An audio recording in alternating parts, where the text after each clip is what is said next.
Jau no 24 gadu vecuma es sevi saucu par uzņēmēju, par lauksaimnieku, kurš ražo pienu, graudus un arī saldējumu.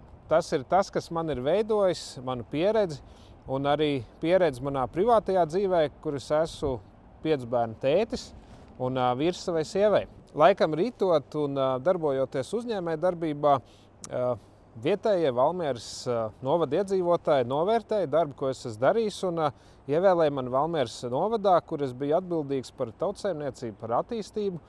Un tādā veidā, iestartējot politikā, saprotot šos te procesus jau pašvaldības līmenī, un nu jau varētu teikt, ka pāris gadus atpakaļ Latvijas sabiedrība man uzticēja būt par Latvijas Republikas Saeimas deputātu. Saeimā jau es darbojos gan Tautsaimniecības komisijā, gan Eiropas lietu komisijā. Ja skatos uz Eiroparlamentu pēc būtības, tad, manuprāt, lielākā pievienotā vērtība ir deputātam, ja viņš ir izcīnījis savu vietu. Un tas, kad ir jādarbojās komandā.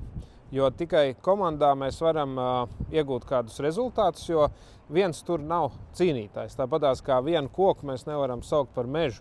Un tā lielā nozīme šobrīd ir, es domāju, ka Roberta Zīles izcīnītajai pozīcijai, ka viņš patiešām ir izcīnījis vietu savā frakcijā un vietu arī Eiropas parlamentā kā viceprezidents.